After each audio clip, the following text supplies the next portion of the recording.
আমি আজকে পাঠ্য বইয়ের কেমিস্ট্রির পঞ্চম অধ্যায়ের রাসায়নিক বন্ধনের নমুনা প্রশ্নের সলভটা দেখাবো ইজি ম্যাথ বইয়ের। তো চলেন শুরু করা যাক। প্রথম প্রশ্নটা আছে এমসিকিউতে, কোন যৌগের অণুসমূহের মধ্যে ভ্যান ডার ওয়ালস আকর্ষণ বল বিদ্যমান?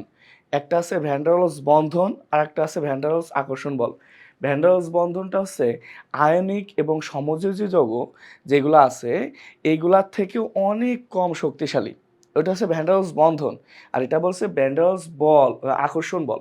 এর মধ্যে হচ্ছে, দেখো তোমরা একটু খেয়াল করো, এর মধ্যে CH4টা এটা হচ্ছে সমযোজী যৌগ, এটা কিন্তু ভ্যান ডার ওয়ালস আকর্ষণ বল। আর NaCl এটা হচ্ছে আয়নিক যৌগ, MgO এটাও আয়নিক যৌগ, কারণ ধাতু অধাতু। আর তারপরে সোডিয়াম কার্বনেট, এখানে অনেক ধরনের বন্ধনই আছে। তো এর মধ্যে সবচেয়ে কম ভ্যান ডার ওয়ালস আকর্ষণ বলটা হচ্ছে CH4। ঠিক আছে। দ্বিতীয় যেটা আছে, নিচের কোন যৌগটি গঠনকালে প্রতিটি পরমাণুই নিয়নের ইলেকট্রন বিন্যাস অর্জন করে? নিয়ন বলতে নিষ্ক্রিয় গ্যাসের হিলিয়াম, নিয়ন, আর্গন, ক্রিপ্টন, জেনন, রেডন এইগুলোর মধ্যে নিয়নটা কোথায় আছে? 10 নম্বরে। অর্থাৎ প্রত্যেকটা পরমাণুর শেষের কক্ষপথে 10টি ইলেকট্রন থাকতে হবে, সব মিলে 10টা ইলেকট্রন থাকতে হবে, আর শেষের কক্ষপথে 8টা ইলেকট্রন থাকতে হবে। তাহলে ম্যাগনেসিয়াম অক্সাইড, এই ম্যাগনেসিয়াম অক্সাইড অক্সিজেনকে কি করতেছে? 2টো ইলেকট্রন দান করতেছে। এটা একটু দেখা যাক। ম্যাগনেসিয়ামটা হচ্ছে আছে প্রথম কক্ষপথে আছে 2টো ইলেকট্রন, দ্বিতীয় কক্ষপথে কয়টা ইলেকট্রন আছে? 10টা। 1 2 3 4 5 6। ম্যাগনেসিয়ামের কত?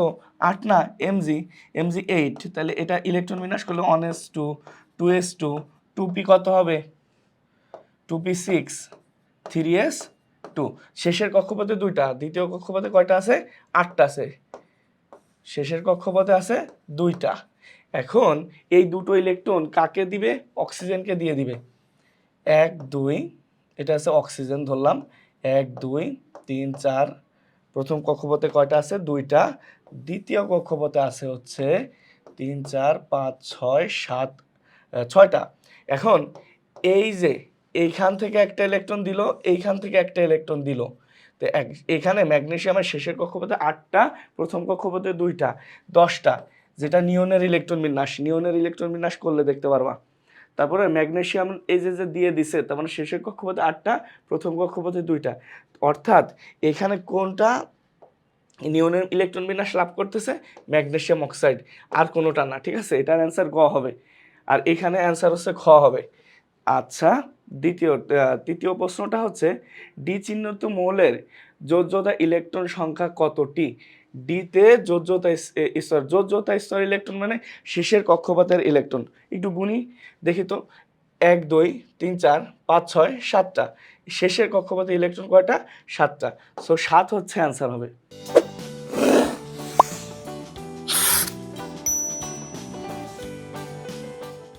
এখানে বলছে বি মৌলটি হচ্ছে এইটা। দেখি বি মৌলটি কোন মৌল? প্রথম কক্ষপথে 2টা, দ্বিতীয় কক্ষপথে হচ্ছে 8টা, 10টা, আর শেষের কক্ষপথে হচ্ছে 1টা। কত হলো তাহলে? 11টা। এখন 2 ধরনের বন্ধন গঠন করে। তোমাদের বইয়ে 2 ধরনের বন্ধন বলতে কি আছে? সমযোজী আর আয়নিক। এখানে এই যে সোডিয়াম, এটা শুধুই মাত্র আয়নিক বন্ধন গঠন করে, সমযোজী বন্ধন গঠন করে না। কারণ সমযোজী বন্ধন ধাতু ও অধাতুর মধ্যে হয়, আয়নিক বন্ধন ধাতু অধাতুর মধ্যে হয়ে থাকে। তাহলে এই 2 ধরনের বন্ধন গঠন করে, এটা ভুল। তাহলে এ কে ইলেকট্রন দান করে, এ কে ইলেকট্রন দান করে, এ কোনটা আছে? এ হচ্ছে হাইড্রোজেন, হাইড্রোজেনকে ইলেকট্রন দান করতে পারে, এটা রাইট। তারপরে ডি এর সাথে যুক্ত হয়ে পানিতে দ্রবীভূত হয়। ডি মৌলটা কোনটা একটু দেখি তো আমরা। ডি মৌলটা কোনটা? দেখেন, প্রথম কক্ষপথে আছে 2টা, দ্বিতীয় কক্ষপথে আছে 8টা, 10টা। 10 11 12 13 14 15 16 17। দ্যাট মিনস ক্লোরিন, ক্লোরিনকে ইলেকট্রন অবশ্যই দান করে। তার মানে দ্বিতীয় আর তৃতীয় এই দুটা, এটা হচ্ছে সঠিক, অর্থাৎ খ নাম্বারটা সঠিক। ঠিক আছে, কোনটা সঠিক? খ নাম্বারটা সঠিক। তারপরেরটায় যাই আমরা। নিচের কোন যৌগটি পানিতে দ্রবণীয়? মিথেন।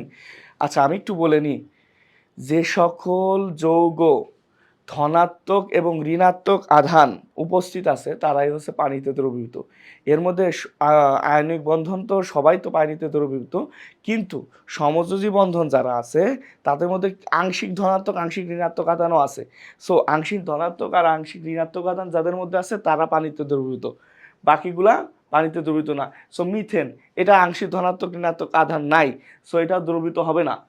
ন্যাপথলিনও হবে না। ক্যালসিয়াম ক্লোরাইড, এই যে মেন কথা হচ্ছে সমযোজী আয়নিক বন্ধন থাকলে ওটা পানিতে দ্রবীভূত, দাগাই দিব। আর হচ্ছে কার্বন টেট্রাক্লোরাইড, এটা পানিতে দ্রবীভূত হয় না। সো অ্যান্সার কোনটা হবে? গ নাম্বারটা হবে। তারপরে কোন যৌগটি জলীয় দ্রবণে বিদ্যুৎ পরিবহন করে না? বিদ্যুৎ পরিবহন করে হচ্ছে কারা? আয়নিক বন্ধন যারা আছে তারা হচ্ছে বিদ্যুৎ পরিবহন করে। সমযোজী বন্ধন যারা আছে তারা বিদ্যুৎ পরিবহন সচরাচর করে না, তবে আংশিক ধনাত্মক আংশিক ঋণাত্মক আধান থাকলে কি করে? বিদ্যুৎ পরিবহন করে। তো এইখানে দেখেন এই যে গ নাম্বারটা HCl এ কিন্তু আংশিক ধনাত্মক আংশিক ঋণাত্মক আধান থাকে। দ্যাটস ওয়াই এদের বিদ্যুৎ পরিবহন সমযোজী বন্ধন হওয়া সত্ত্বেও বিদ্যুৎ পরিবহন করে। কিন্তু এই যে গ্লুকোজ, এখানে আংশিক ধনাত্মক ঋণাত্মক আধান উপস্থিত থাকে না। বুঝতে পারছেন? দ্যাটস ওয়াই হচ্ছে ঘ নাম্বারটা অ্যান্সার।